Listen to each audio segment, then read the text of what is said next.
Good morning, 12th class.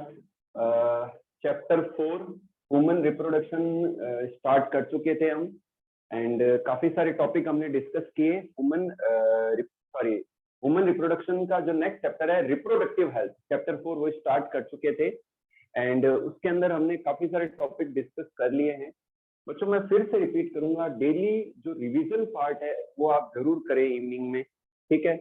और आपकी जो स्टडीज है वो ऑब्जेक्टिव होनी चाहिए, यानी कि हर लाइन में हर वर्ड का एक मीनिंग हो सकता है स्पेशल। उस वर्ड को पूरा फोकस करके तैयारी करें, डेप्थ में पढ़ें और कुछ नया कुछ है जो एनसीईआरटी में नहीं दे रखा है वो आप एनसीईआरटी के पेज पर साइड में जो स्पेस दे रखा है वहां जरूर नोट करें आप, ठीक है बच्चों। मैं ये गारंटी दे रहा हूं कि आपको 12th की पढ़ाई आप अगर इस तरीके से करते हैं तो आपका जो कॉम्पिटिटिव पार्ट है वो पूरी तरीके से थ्योरी के साथ में कवर हो जाएगा और आपको कहीं कोई दिक्कत नहीं आएगी, ठीक है। चैप्टर 4 इंपॉर्टेंट है, काफी सारे क्वेश्चन बनते हैं बोर्ड एग्जाम में भी और कंपटीशन एग्जाम में भी। तो ये चैप्टर इंपॉर्टेंट है, छोटा है लेकिन बहुत इंपॉर्टेंट है। अपन कर रहे थे बर्थ कंट्रोल, अपन बर्थ कंट्रोल मेथड्स कर रहे थे। तो उसमें हमने फर्स्ट किया था टेम्पररी मेथड, सेकंड हमने किए थे फिजियोलॉजिकल मेथड, आज थर्ड ले रहे हैं हम एमटीपी।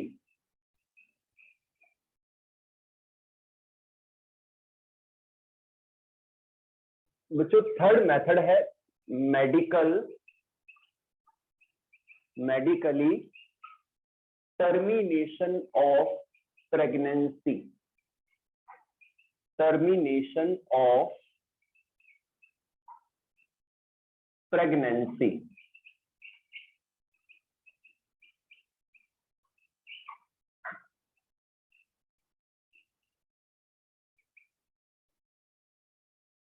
ओके बच्चों,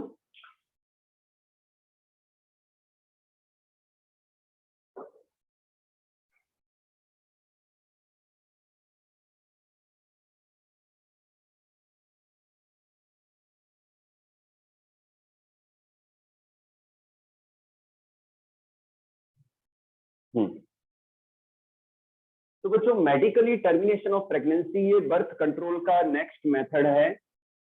इसके अंदर जो लीगली और वॉलंटरी अगर गर्भ को गिराया जाता है, अबॉर्शन करवाया जाता है तो उसे हम एमटीपी कहते हैं, medically termination of pregnancy by the help of doctors, ठीक है। डॉक्टर्स के हेल्प के द्वारा, डॉक्टर्स से कंसल्ट करके वॉलंटरी गर्भ को गिराना, इसे हम क्या कहते हैं, मेडिकल टर्मिनेशन ऑफ प्रेगनेंसी। 1971 में इंडियन गवर्नमेंट ने इसको लीगली अलाउ किया कि अगर किसी प्रेगनेंसी से फीटस को या उसकी मदर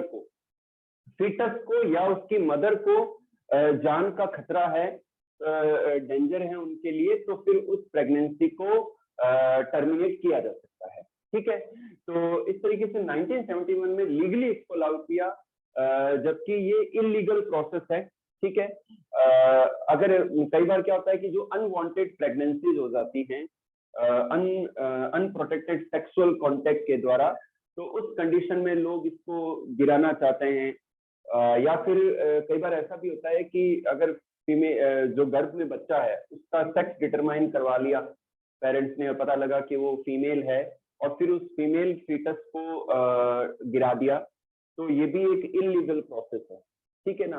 तो सिर्फ लीगली ही ये अलाउड है, कोई भी पेरेंट्स अपनी मर्जी से जाके ऐसा नहीं करा सकता कि भाई अनवांटेड प्रेगनेंसी हो गई है या फिर फीमेल फीटस है तो हम उसको गिराना चाहते हैं, तो ये अलाउड नहीं, ठीक है, ये इलीगल है, ठीक है। तो जनरली इंडिया के अंदर एमटीपी का कई लोग मिसयूज कर रहे हैं कि एमनियोसेंटेसिस टेक्निक के द्वारा फीमेल फीटस का पता लगाकर फिर उसको गिराया जाता है, जिसे हम फीमेल फीटिसाइड कहते हैं, कन्या भ्रूण हत्या कहते हैं, ठीक है बच्चों।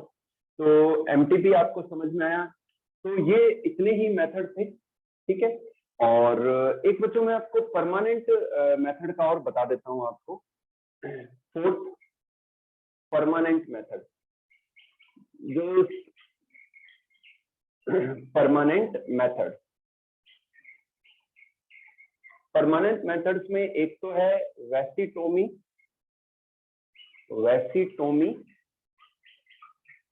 और सेकंड है ट्यूबेक्टोमी।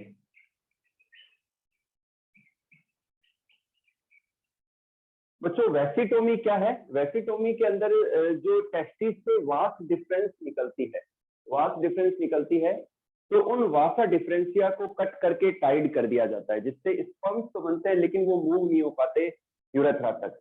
तो इस टेक्निक को हम कहते हैं वैसिटोमी।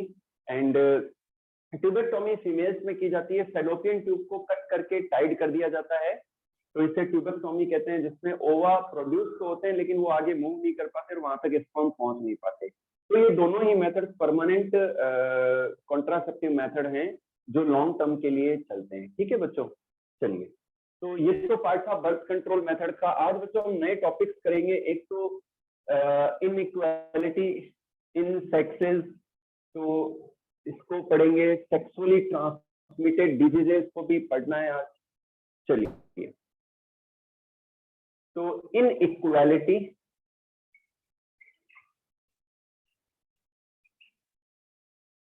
इन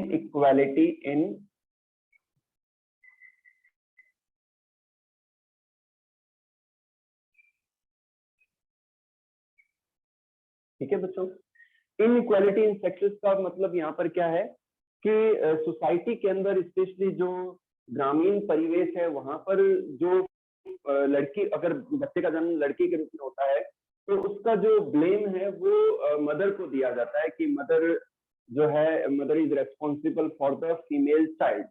लेकिन आपको बच्चों मैंने sex determination in human being में एक्सप्लेन किया था कि जो फीटस है या बच्चा है, उसके लड़का या लड़की होने के लिए रेस्पॉन्सिबल है मेल, यानी कि फादर। अगर फादर का एक्स क्रोमोसोम कैरिंग जो स्पर्म है वो अगर फ्यूज होता है ओव्यूल से तो लड़की होगी, और वाई क्रोमोसोम कैरिंग जो स्पर्म है वो अगर फ्यूज होता है तो फिर बेबी बॉय होगा। ठीक है बच्चों, तो समाज में ये जो मिसकंसेप्शन है, जो परसेप्शन है, ये धारणा है गलत, ये दूर की जानी चाहिए। इसके लिए हम लोगों को एजुकेट किया जाना चाहिए, अवेयरनेस स्प्रेड की जानी चाहिए कि लड़का या लड़की होने के लिए जो रेस्पॉन्सिबल है वो मेल है, फादर है। ओके बच्चों, दूसरी बात, फीमेल्स को समाज में एक अच्छा रुतबा, एक अच्छा रिस्पेक्ट देना बहुत जरूरी है। फीमेल्स को, मदर को, वो ठीक है ना, क्योंकि वो अगर एक वुमेन अगर पढ़ी लिखी है, अगर एक महिला अगर एजुकेटेड है, अवेयर है, तो ये समझो आप कि उसका पूरा परिवार एजुकेट होगा, ग्रो करेगा। ठीक है ना, तो फीमेल्स को एजुकेट करना, उनको एक रेस्पेक्ट देना, समाज में एक अच्छी जगह देना बहुत जरूरी है, क्योंकि वो ही है जो परिवार को चलाते हैं और वो अपने बच्चों को गाइड भी करते हैं। एक फादर से ज्यादा मदर ज्यादा बेटर केयर कर पाती है अपने बच्चों का, अपने परिवार का। ठीक है बच्चों, चलिए नेक्स्ट टॉपिक लेते हैं, सेक्सुअली ट्रांसमिटेड डिजीजेस।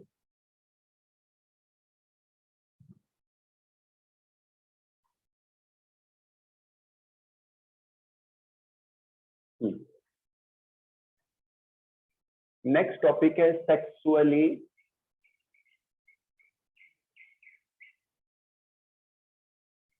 ट्रांसमिटेड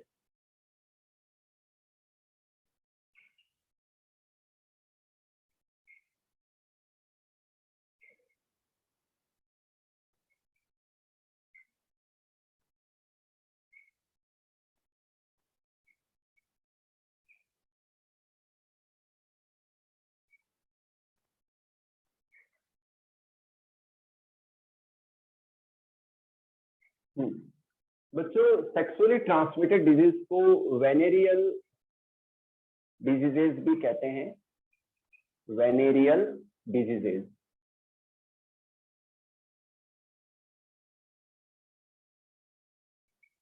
ठीक है, या फिर इन्हें रिप्रोडक्टिव ट्रैक्ट इन्फेक्शन भी कहते हैं, रिप्रोडक्टिव ट्रैक्ट इन्फेक्शन।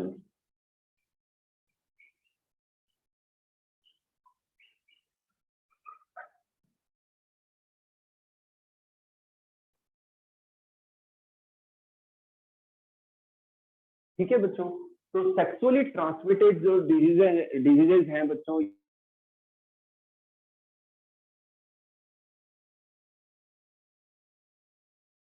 ऑर्गेनिज्म हैं उनके द्वारा ये डिजीजेज कॉज होती हैं।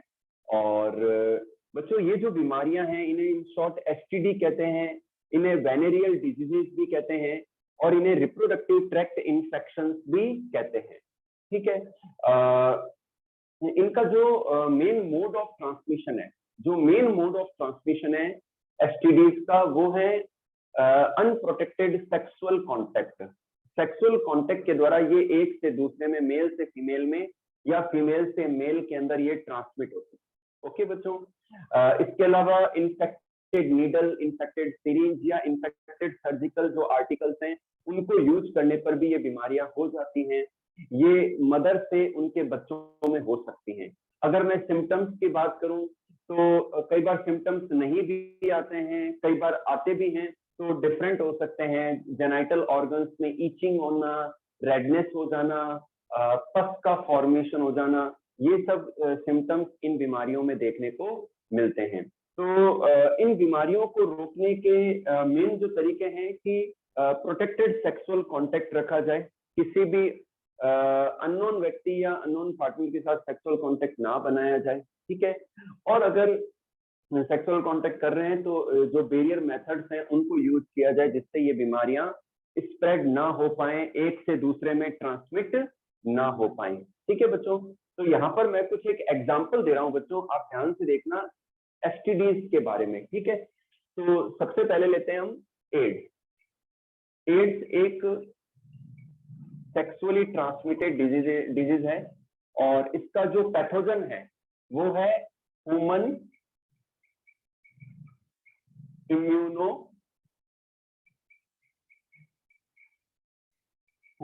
इम्यूनो डेफिशिएंसी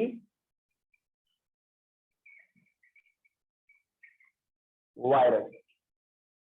तो ये एक वायरल डिजीज है, इसे इन शॉर्ट HIV कहते हैं। ठीक है बच्चों।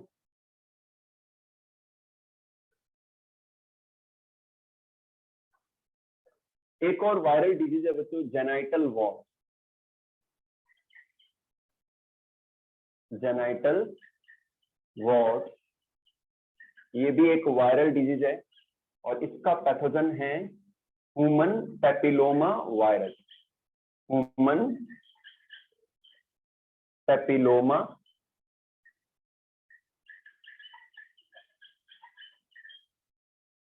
वायरस। ठीक है बच्चों। सेकेंड डिजीज का नाम क्या बताया मैंने? Human papilloma virus. Human papilloma virus. Okay बच्चों। नेक्स्ट हम लेते हैं genital herpes.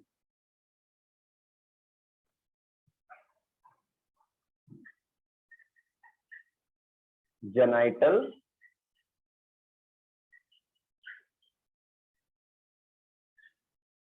Herpes, herpes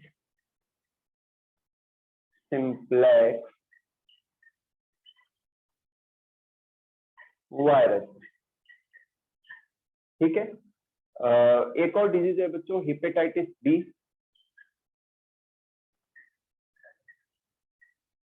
hepatitis B ये भी एक एसटीडी है, और इसका पैथोजन है हेपेटाइटिस बी वायरस।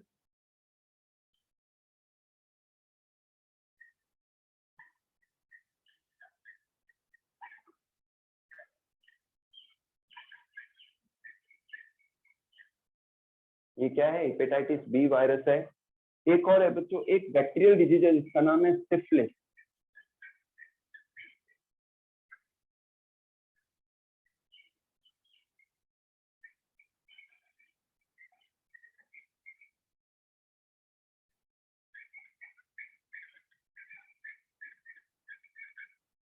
सिफिलिस का जो पैथोजन है वो एक बैक्टीरिया है ट्रिपोनीमा पैलिडम, और एक और है बच्चों गोनोरिया।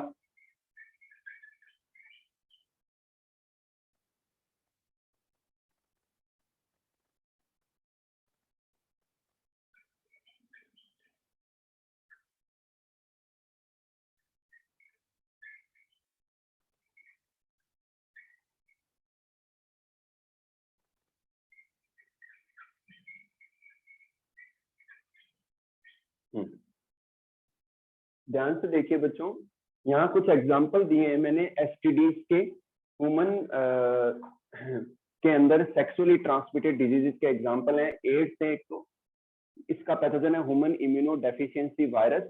सेकंड है जेनाइटल वॉर्ड, इसका वायरस है ह्यूमन पैपिलोमा वायरस। थर्ड है genital herpes, herpes simplex virus है। नेक्स्ट है हेपेटाइटिस बी वायरस। नेक्स्ट है सिफिलिस, इसका एक पैथोजन एक बैक्टीरिया है जिसका नाम है ट्रिपोनीमा पैलिडम। नेक्स्ट है गोनोरिया और इसका पैथोजन है मिसेरिया गोनोरी। इनका पैथोजन क्या है बच्चों? मिसेरिया गोनोरी।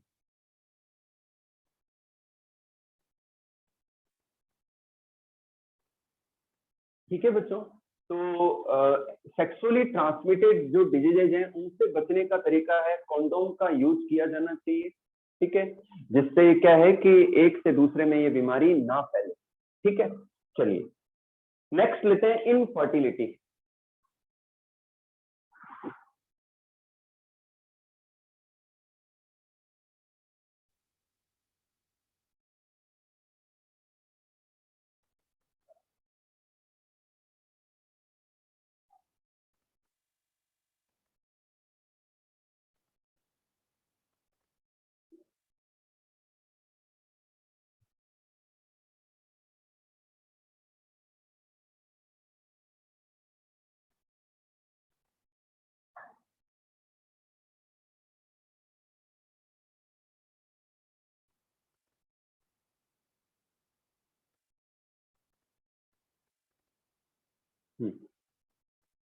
यस बच्चों, नेक्स्ट टॉपिक है इनफर्टिलिटी।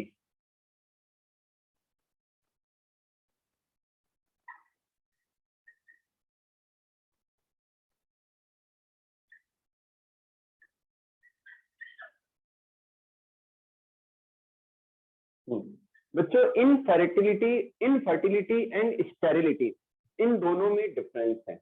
इनफर्टिलिटी का क्या मीन होता है? इनफर्टिलिटी का मीन होता है कि अगर कोई नॉर्मल हस्बैंड वाइफ है, ठीक है, नॉर्मल है, वो हेल्दी है, लेकिन वो इनकेपेबल है टू प्रोड्यूस द चाइल्ड, मतलब उनमें रिप्रोडक्शन नहीं हो पा रहा है और वो चाइल्ड को बर्थ नहीं दे कर पा रहे हैं, तो इस कंडीशन को हम इनफर्टिलिटी कहते हैं। और स्टेरिलिटी का मतलब होता है completely incapable to produce a child, मतलब क्षमता ही नहीं है रिप्रोडक्शन की। जबकि इनफर्टिलिटी उनमें होती है जिनमें क्षमता तो थी या है, लेकिन कोई कारणवश ऐसा हो पा रहा है कि उनमें कंसीव नहीं हो पा रहा है, कंसेप्शन नहीं हो पा रहा है। ठीक है, ये तो इनफर्टिलिटी के कई सारे रीजन है कि सपोज करो स्पर्म प्रोड्यूस तो हो रहे हैं लेकिन स्पर्म का काउंट कम है, क्योंकि मैंने आपको बताया था गाइस कि मिलियंस ऑफ स्पर्म में से कोई 100 स्पर्म ऐसे हैं जो ओव्यूम तक पहुंच पाते हैं और उनमें से कोई एक फर्टिलाइज कर पाता है। तो स्पर्म बन तो रहे हैं लेकिन उनका काउंट कम है, नंबर कम है, या फिर स्पर्म बन तो रहे हैं लेकिन उनमें वीकनेस है, वो फर्टिलाइज नहीं कर पा रहे हैं ओव्यूम को, तो ये भी एक रीजन हो सकता है। ठीक है बच्चों, या फिर जो स्पर्म है उनमें मोटिलिटी इतनी नहीं है कि वो फेलोपियन ट्यूब तक पहुंच पाए। ठीक है, तो ये एक कारण हो सकता है। तो कोई भी हेल्थ इश्यू हो सकता है और वो इनफर्टिलिटी का कॉज हो सकता है। नेक्स्ट ये लेते हैं कि स्पर्म चलो सही है, उसकी हेल्थ सही है, स्पर्म की मोटिलिटी सही है, कैपेबिलिटी भी सही है। फीमेल में प्रॉब्लम हो सकती है कि जो ओव्यूम है वो प्रोड्यूस ही नहीं हो रहा है। ठीक है, या ओव्यूम प्रोड्यूस हो रहा है तो वो वीक है, पूरी तरीके से वो कैपेबल नहीं है। ठीक है, या फिर ऐसा हो सकता है कि फीमेल की बॉडी में वीकनेस होने से इम्प्लांटेशन नहीं हो पाता है, फीमेल के अंदर इम्प्लांटेशन पॉसिबल नहीं हो पाता है, तो ये भी एक बड़ा रीजन हो सकता है। तो ये सभी कारण जो हैं वो इनफर्टिलिटी के लिए रेस्पॉन्सिबल हो सकते हैं। आज बच्चों हम नेक्स्ट कुछ बात करेंगे ऐसी टेक्निक की जो इनफर्टिलिटी को दूर करती हैं। ऐसे कपल, ऐसे हस्बैंड वाइफ जिनमें इनफर्टिलिटी है, तो वो इन टेक्निक्स को यूज करके संतान का सुख प्राप्त कर सकते हैं। इन्हें हम क्या कहते हैं? असिस्टेड रिप्रोडक्टिव टेक्नोलॉजीज कहते हैं। क्या कहते हैं?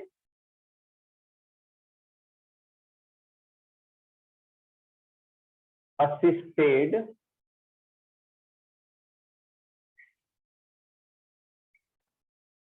रिप्रोडक्टिव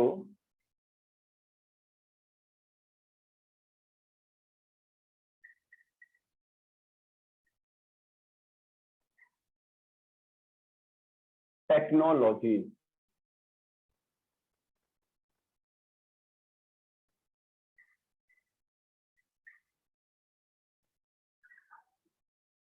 इन्हें हम कहते हैं ART।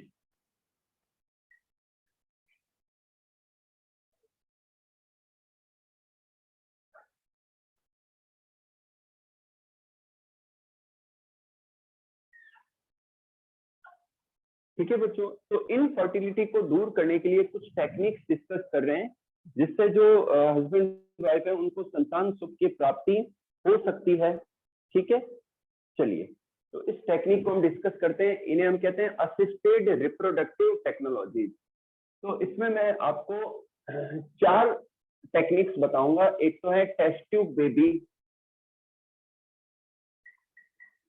Programme.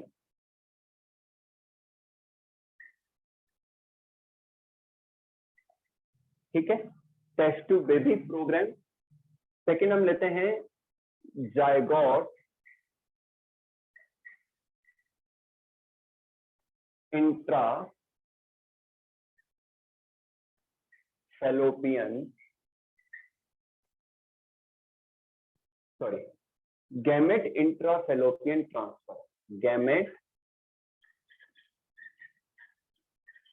Intra fallopian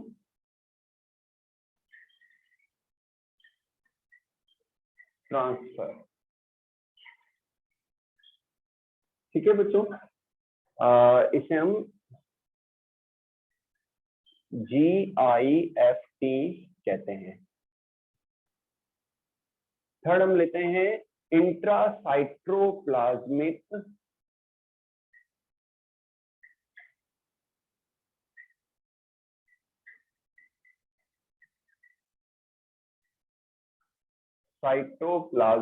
injection.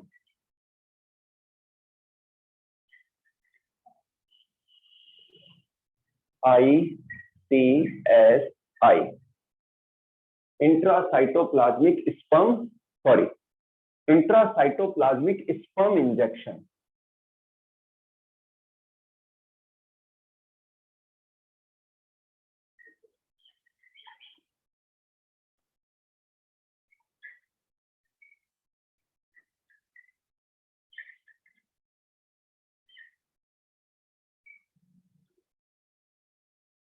ठीक है बच्चों, और एक और है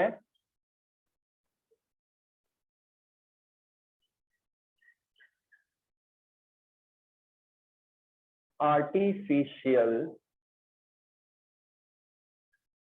insemination. Artificial insemination AI।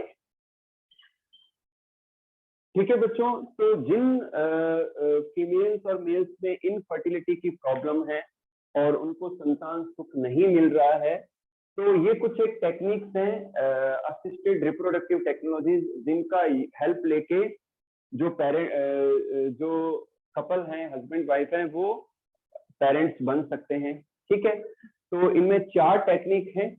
Test tube baby programme,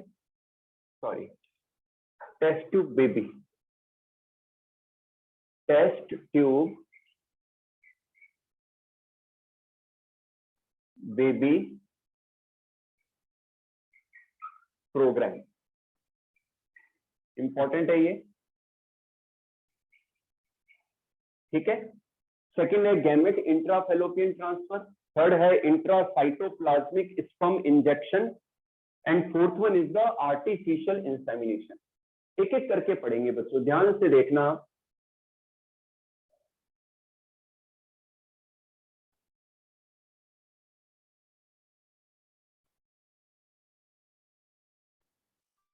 एक बच्चों, आज आपने जिसने भी क्लास अटेंड कर रहे हो आप लोग, तो क्लास के बाद में प्रेजेंट लिख के मेरे को व्हाट्सएप कर देना, तो जिससे मुझे ध्यान रहे कि आप कौन कौन है जो रेगुलरली पार्टिसिपेट कर रहे हैं ऑनलाइन क्लासेस के अंदर। ठीक है, चलिए test tube baby programme. Test tube baby program क्या है बच्चों के, इसके अंदर जो मेल और फीमेल जो संतान प्रोड्यूस नहीं कर पा रहे हैं, तो उनके अंदर क्या करते हैं, स्पर्म को, हस्बैंड के स्पर्म को और मदर के ओव्यूम को लिया जाता है, उसको टेस्ट ट्यूब के अंदर लेबोरेटरी कंडीशंस में, आर्टिफिशियल कंडीशंस में फर्टिलाइज करवाया जाता है। और जब 8 ब्लास्टोमियर, ठीक है, जब 8 ब्लास्टोमियर की स्टेज आ जाती है एम्ब्रियो की, या फिर 16 से ज्यादा की, तो अगर 8 ब्लास्टोमियर की स्टेज है तो उसे फिर हम क्या करते हैं, फेलोपियन ट्यूब के अंदर ट्रांसफर कर देते हैं। और अगर 16 से ज्यादा की है तो उसे यूट्रस के अंदर ट्रांसफर कर देते हैं। ठीक है, तो बाकी का जो डेवलपमेंट है एम्ब्रियो का, वो किसके अंदर होता है, यूट्रस के अंदर होता है अगले 9 मंथ तक। ठीक है, तो इसे हम क्या कहते हैं, टेस्ट टू बेबी प्रोग्राम कहते हैं। टेस्ट टू बेबी का ये मतलब नहीं, बिल्कुल नहीं है कि टेस्ट जो बेबी का जो डेवलपमेंट है वो टेस्ट ट्यूब के अंदर हुआ है, ऐसा बिल्कुल नहीं है। जो फर्टिलाइजेशन प्रोसेस है वो टेस्ट ट्यूब के अंदर आर्टिफिशियल कंडीशंस में करवाया जाता है। ओके, तो इसे टेस्ट ट्यूब बेबी प्रोग्राम कहते हैं। जो फर्स्ट टेस्ट ट्यूब बेबी है वो 25 जुलाई 1978 को इंग्लैंड के अंदर हुआ। और जो फर्स्ट टेस्ट ट्यूब बेबी है वो एक गर्ल थी और उसका नाम था लुइस जॉय ब्राउन। ठीक है बच्चों, Louise Joy Brown was the first test tube baby.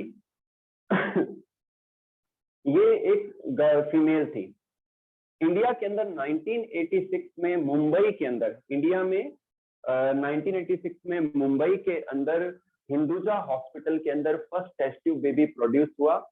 और वो भी एक लड़की थी जिसका नाम था हर्षा। अब यहाँ पर बच्चों कुछ टर्म्स समझना जरूरी है कि अगर मान लो कोई फीमेल है वो इनकेपेबल है ओव्यूम के प्रोडक्शन में, तो टेस्ट टू बेबी प्रोग्राम के अंदर जो ओव्यूम है किसी डोनर फीमेल का लिया जा सकता है। ठीक है। सेकंड लेते हैं कि अगर टेस्ट टू बेबी प्रोग्राम में अगर जो मेल है वो इनकेपेबल है स्पर्म के प्रोड्यूस करने के लिए, या उनका जो स्पर्म है वो फॉल्टी है, तो यहाँ पर जो है किसी डोनर मेल का स्पर्म लिए जा सकते हैं।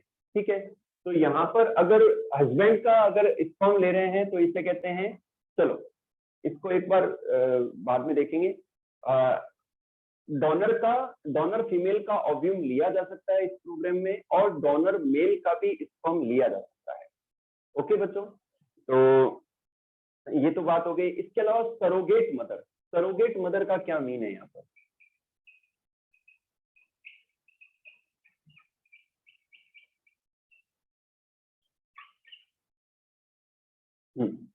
सरोगेट मदर क्या है बच्चों, कि अगर मान लो जो मदर है वो इनकेपेबल है टू बियर द प्रेगनेंसी, तो किसी और फीमेल को, महिला को जो है इस काम के लिए अपॉइंट किया जाता है, और जो एम्ब्रियो है उसका इम्प्लांटेशन उस महिला के अंदर किया जाता है, उसे हम सरोगेट मदर करते हैं। अगले 9 मंथ का जो डेवलपमेंट है वो उस सरोगेट मदर के अंदर कंप्लीट होता है।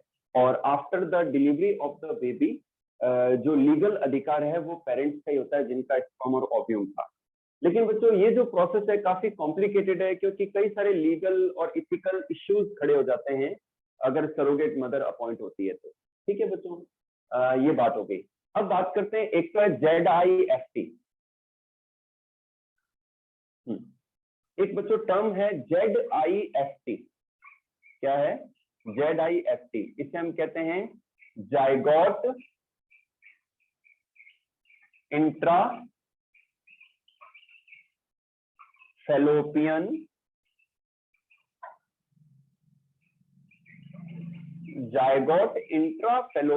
ट्रांसफर। ठीक है बच्चों, ZIFT का मीन क्या है, ध्यान रखना, ये बहुत ही एक नंबर इंपॉर्टेंट पार्ट है इस चैप्टर के, और 1 मार्क के क्वेश्चन में आ जाते हैं बोर्ड एग्जाम के अंदर और कॉम्पिटिशन एग्जाम में तो आते ही हैं। ZIFT का मतलब होता है जाइगोट इंट्रा फैलोपियन ट्रांसफर, यानी कि आफ्टर फर्टिलाइजेशन टेस्ट ट्यूब के अंदर जब फर्टिलाइजेशन हो जाता है तो जो जाइगोट बनता है उस जाइगोट को लेकर सीधा अगर फैलोपियन ट्यूब में ट्रांसफर किया जाता है तो इसे हम ZIFT कहते हैं, जाइगोट इंट्रा फैलोपियन ट्रांसफर कहते हैं। ओके बच्चों, इसके अलावा एक और टर्म है ET, एम्ब्रियो ट्रांसफर, कि अगर टेस्ट ट्यूब के अंदर ही एम्ब्रियो का डेवलपमेंट यदि शुरू हो जाता है और 16 सेल से ज्यादा की जो एम्ब्रियो की स्टेज है उसको यदि हम सीधा यूट्रस के अंदर ट्रांसफर करते हैं तो इसे हम क्या कहते हैं, एम्ब्रियो ट्रांसफर कहते हैं, ठीक है। और एक और टर्म है बच्चों IUT,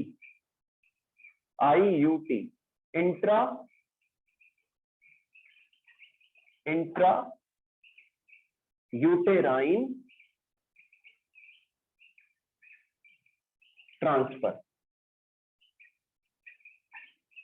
ठीक है बच्चों। एक और टर्म है इंट्रा यूटेराइन ट्रांसफर, यानी कि अगर यूट्रस के अंदर डायरेक्टली इम्प्लांट कर रहे हैं, ट्रांसफर कर रहे हैं, तो इसे हम क्या कहते हैं, IUT कहते हैं, इंट्रा यूटेराइन ट्रांसफर कहते हैं, ठीक है बच्चों। तो ये छोटी छोटी टर्म्स हैं जो ध्यान में रखनी जरूरी है। चलिए, क्लियर है सबके। फर्स्ट टेस्ट ट्यूब बेबी कौन था, एक गर्ल थी, लुइस जॉय ब्राउन नाम था उनका। और इंडिया के अंदर जो फर्स्ट टेस्ट ट्यूब बेबी है वो भी एक गर्ल थी जो मुंबई के अंदर हिंदुजा हॉस्पिटल में प्रोड्यूस हुई, और जिनका नाम था हर्षा। जिनका क्या नाम था बच्चों, हर्षा नाम था।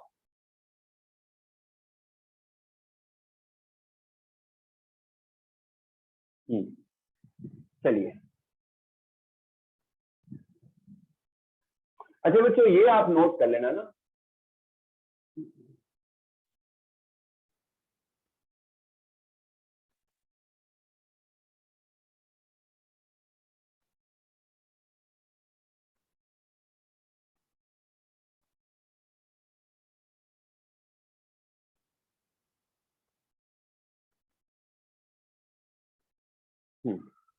बच्चों सेकंड टेक्निक मैंने आपको बताई है, गैमेट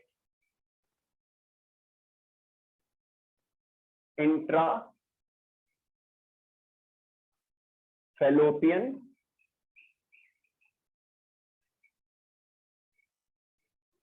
ट्रांसफर।